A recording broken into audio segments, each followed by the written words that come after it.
News 24 और E24 पर आपका बहुत बहुत स्वागत है। आपके साथ मैं हूं मानक गुप्ता। आजकल हिंदुस्तान में एक फिल्म की चर्चा जोरों पर है। फिल्म इंडस्ट्री के बड़े बड़े दिग्गज इस फिल्म की शान में कसीदे गढ़ रहे हैं। बड़े बड़े फिल्म क्रिटिक्स इसे 4 से लेकर 5 स्टार रेटिंग दे रहे हैं। जाहिर है, हो भी क्यों ना, ये अमिताभ बच्चन की फिल्म है, ये सुजीत सरकार की फिल्म है। वो सुजीत जिन्होंने इससे पहले पीकू और मद्रास कैफे जैसी जबरदस्त फिल्में दी हैं। एक और वजह है जिसकी वजह से इसकी चर्चा हो रही है, ये एंटरटेनमेंट भी करती है और साथ ही साथ एक स्ट्रॉन्ग सोशल मैसेज भी देती है। इसी फिल्म के बारे में बातचीत करने के लिए हमारे साथ अमिताभ बच्चन, फिल्म के डायरेक्टर अनिरुद्ध भट्टाचार्य, प्रोड्यूसर सुजीत सरकार, अंगद बेदी, एंड्रिया, बहुत बहुत स्वागत है आपका। बहुत बहुत स्वागत है। इस फिल्म का नाम है पिंक। सर, मैं आप ही से स्टार्ट कर लेता हूं। सर, पिंक के बारे में कुछ लोग कह रहे हैं जेंडर एम्पावरमेंट पर फिल्म है, कुछ लोग बोलते हैं ये सोशल थ्रिलर है, कुछ लोग बोलते हैं कोर्टरूम ड्रामा इसका यूएसपी। आप सर कैसे इस पिंक फिल्म को कैसे आप ऐसा ही सोचते रहें लोग तो अच्छा है, क्योंकि जितनी विडंबना रहेगी लोगों के मन में उतने ही ज्यादा लोग जाएंगे इसको देखने में, और यही हम चाहते हैं। नहीं, देखिए, पिंक जो शीर्षक है वो सुजीत सरकार ने इसको दिया है, ये सही उत्तर यही दे पाएंगे। मेरे लिए ये फिल्म किसी एक विमेन एम्पावरमेंट पे या बलात्कार के ऊपर नहीं बनी हुई है। ये एक शीशा है जो कि समाज को दिखाया गया है, और मैं चाहता हूं कि जितने भी लोग अपने चेहरे इस शीशे में देखें, वो कहीं ना कहीं अपने आप को सोचें कि हम जो देख रहे हैं या सोच रहे हैं वो सही है या नहीं। और मेरा ऐसा मानना है कि जब इसका लेखन हुआ तब यही विचारधारा इनके मन में भी चल रही होगी कि हम कुछ चीज जबरदस्ती जनता के गले के नीचे नहीं ठोंस देंगे। हम चाहते हैं कि ना कोई हम ये बताएं कि ये कानून होना चाहिए, ऐसा होना चाहिए, ऐसा नहीं होना चाहिए, ये भी हम नहीं कह रहे हैं। हम केवल ये चाहते हैं कि एक शीशा दिखा दिया जाए, और यदि उसे देख करके लोग अपने आप को समझें या देखें या सोचें कि हाँ, हमें अपने जीवन को या समाज को परिवर्तित करना है, तो अभी समय है कि उसे कर देना चाहिए। आपको हाँ कहने में टाइम लगा जब सुजीत आपके पास आए थे? बिल्कुल नहीं, बिल्कुल टाइम नहीं लगा। विषय बताया इन्होंने मुझे और उसके बाद हमने हाँ कह दी। आपने सब्जेक्ट पे हाँ कह दिया? जी।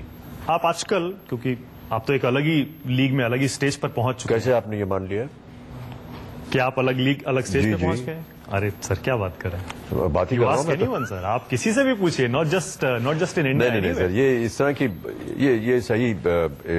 ये सही बात नहीं है।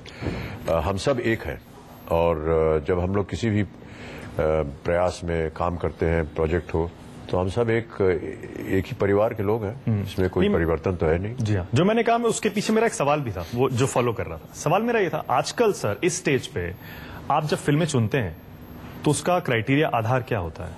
क्या सिर्फ विषय होता है? नौकरी मिल रही है और क्या है? अरे नहीं सर, नहीं, और क्या विषय होगा?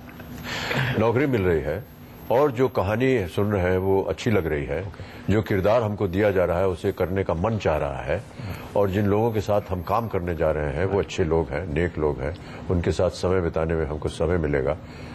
यही चीजें होती हैं, और क्या। ये आप सबके लिए कॉम्प्लीमेंट भी है। इसका मतलब अमित जी ने बहुत सोच समझ के चुना है कि हाँ, ये सब अच्छा है, इसीलिए। सुजीत, पहले आपको अमिताभ बच्चन का ही चेहरा क्यों नजर आया जब आपने ये स्क्रिप्ट लिखी या फिल्म के बारे में सोचा? हम कुछ भी फिल्म लिखता हूँ, मैं कुछ भी लिखता हूँ, मेरे राइटर के साथ कुछ भी, मिस्टर बच्चन का ख्याल तो रहता ही है। वो रडार में हर समय रहते हैं हमारे, कैसे उनके साथ काम किया जाए, बट नॉट दैट कि उनके साथ ही काम करें, जो कैरेक्टर जो हो वो करेक्ट हो। तो finally casting of the film should be very absolutely सही होना चाहिए, तभी जाके वो मतलब फूट के निकलता है वो ना, उस जो कैरेक्टर की बात कर रहे हैं। नहीं, हमें तो बहुत अच्छा लगता है, बिकॉज सर के पास जब स्क्रिप्ट पहुंच जाता है, देन बहुत सवाल आते हैं सर से। इनकी अपनी 47-48 इयर्स की एक्सपीरियंस है, जिसके अंदर एक्सपीरियंस तो मायने रखता है बहुत, क्योंकि आप सवाल कर सकते हैं मेरे को, बिकॉज हम तो अभी फिल्म बनाते हैं, हम अपनी तरह से जो भी दिमाग में रहता है, लेकिन सामने वाला अगर कोई आपके लिए बाउंस बोर्ड बन जाए, आपको कॉन्स्टेंटली सवाल करे कि वाई दिस, ये क्यों होना चाहिए, ये क्यों होता है, ये ऐसे भी तो हो सकता है, तो हम खुद भी उसको नर्चर करते रहते हैं, हमको प्रिपेयर करने का मौका मिलता है। नहीं हो सकता है क्योंकि हम ओवरलुक कर गए हैं कुछ चीजें, जो ये पकड़ लेते हैं कि नहीं, ये शायद ऐसा क्यों बोल रहे हो, इसका मतलब ये हो सकता है। सो आई थिंक इसीलिए हमारी वो वर्किंग रिलेशनशिप है, और और सर की बहुत पकड़ है लैंग्वेज के ऊपर और किसी भी चीज के ऊपर। और ये अगेन इनकी एक्सपीरियंस से आता है, इनको इतने फिल्में किए हैं, उनको मालूम होता है कि कैमरा कहाँ रखा हुआ है, सामने का कैरेक्टर कौन है, मैं ये क्यों बोल रहा हूँ, इसका इफेक्ट जाके फिल्म के एंड में क्या होगा। सो वो इनकी बहुत शार्पनेस है जो हमको उल्टा बहुत हेल्प करता है। सो ये भी एक बहुत बड़ा रीजन है। अच्छा, अमित जी ने बताया कि उनका क्राइटेरिया क्या रहता है फिल्म में चुनने का। मेरे ख्याल से आप लोग के लिए तो it must have been very very easy. अच्छा, अमिताभ बच्चन है, yes I will do the film, was it like that? ऐसा ही हुआ? No, this is my first film. I never grew up with any Bollywood background really. Yeah. So I think the only film I've seen is Piku of Sirs. Yeah. Which No, when you get the love. opportunity to work with Amitabh Bachchan, because I you know won't a think few twice. people. I know a few people who would kill to be in my place right Exactly. now. Yeah. Yeah, it's true. I would There's kill so her to many be in her people. shoes. अगर आपने भी ऐसे हाथ उठा दिया होगा जी, ऐसे हाथ उठा दिया होगा आपने भी कि अमिताभ बच्चन है इस फिल्म में, करूंगा। सर देखिए, मैं जिस पोजीशन में हूँ अपने करियर की, मैं फिल्में नहीं चूज कर सकता, फिल्में मुझे चूज करती हैं। और मैं बहुत शुक्रगुजार हूँ कि इतने सारे नेशनल अवार्ड्स एक फिल्म में हैं, awardees sorry. I not expect कि मैं शुजीदा की फिल्म में होऊंगा विद मिस्टर बच्चन, ये मेरा बहुत बड़ा सौभाग्य है। और जिस तरीके से टोनी दा ने डायरेक्ट की है, रितेश ने लिखी है, मतलब कि इट इज मतलब I am in the safest hands. So for me it's a dream come. जाहिर है सर, कुछ लड़के नाराज हैं आपसे, आप लड़कियों की साइड ले रहे हैं पूरी इस फिल्म में। जो है वो है, उसके मैं बताना भी नहीं चाहता इस फिल्म में क्या है, जैसे आप कह रहे थे लोग जाएं खुद देखें, लेकिन आप सोशल मीडिया पे भी इस फिल्म का प्रमोशन करते हुए भी सिर्फ लड़कियों की साइड ले रहे हैं। लड़के बोल रहे हैं कि बताइए, सिर्फ लड़कियों की साइड ले रहे हैं पूरी तरह से। लड़के सही काम करेंगे, उनका साइड ले लेंगे। ये एब्सोल्युटली। अरे हम प्रमोशन इसलिए कर रहे हैं तो फिल्म का स्टोरी हमारा कहानी है, जिस तरह से फिल्म का एक नैरेटिव होता है, फिल्म को जिस तरह से कहा जाता है कहानी को, आई थिंक ये उसी किरदार को, कैरेक्टर को वो प्ले कर लें अपने दिमाग में हर समय, तो वही बात कर रहे हैं। हाँ, इस फिल्म के दौरान सर आपको वो लेटर लिखने का ख्याल कैसे आया? वो इनकी विचारधारा थी। लेटर जो है दरअसल उसके अंदर जो शब्द हैं वो सब हमारी फिल्म का सार है, और उसे किसी तरह हमें संबोधित करना था जनता को, बिना बताए कि हमारी कहानी क्या है। सुजीत ने कहा कि क्यों ना हम एक पत्र लिख दें, आप अपनी पोतियों को लिख दीजिए, उसके अंदर हम वो सारी चीजें भर देंगे जो कि एक दादा या एक नाना अपने पोती पोतियों को बोलना चाहेंगे, और एक तरह से वो हमारी फिल्म का सार भी है।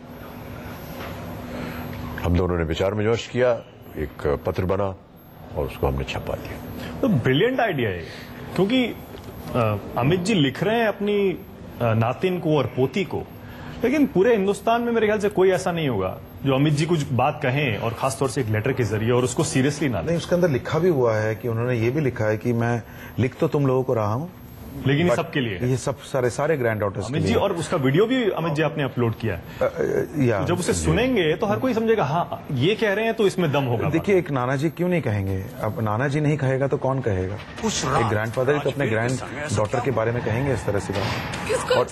और ऐसे पुरुष होते हुए और ग्रैंड डॉटर जो एक महिला है, वो अपनी जो एक्सपीरियंस है जिंदगी में जो उन्होंने जिया है, वही तो बोलेंगे उनको, और कौन बोलेगा उनको? हम उस लेटर में क्या दिया है कि उन्होंने अपनी जो एक्सपीरियंस है, मैंने जो एक्सपीरियंस किया है, वो उनको सामने लग गया उनको कि तुम ये मत करना, ये करना, लेकिन जो करना अपने मर्जी की करना। अमित जी के साथ दूसरी फिल्म है ना आपकी? तीसरी फिल्म है। सॉरी, अभी थोड़ा आदत हो गई है, अभी भी थोड़ा सा ऑ में रहते हैं एज प्रोड्यूसर, एज सोचते हैं आप, ये गलत विचारधारा है, ऐसा कोई नहीं होता है। जब हम लोग काम के स्तर पर आते हैं तो ये सब हमारे मन में नहीं रहता है। जो हमारा किरदार है, जो हमारा किरदार है, जो हमारा निर्माता निर्देशक है, उसको हम उसी नजर से देखेंगे। आई थिंक जब हम लोग फिल्म में काम करते हैं, कोई भी, जनरली मैं बता रहा हूँ कि हम सबके लिए फिल्म बहुत इंपॉर्टेंट हो जाता है। हम सबके लिए फिल्म जो है वो यहाँ पे हो जाता है। सो सब ऐसा लगता है वो एक अलग ही जोन, वो एक मंदिर है जिसके लिए सब लोग काम कर रहे हैं। तो ऐसा तो फिर भी सीनियर, मैं अनिरुद्ध से भी यही सवाल करूँ, अमित जी को डायरेक्ट करना आसान था या आप थोड़े से ऑ में रहते थे? अरे अमित जी को थोड़ा but he maintains an atmosphere which makes his humility. It becomes very comfortable. But I will tell you now, once I became a fanboy when I went in Grand Hotel. with Shujit and Ritesh, three of us we went. And sir, just to give an analogy, you know, he, ऐसे झुक के, he uttered the dialogues of Diwar.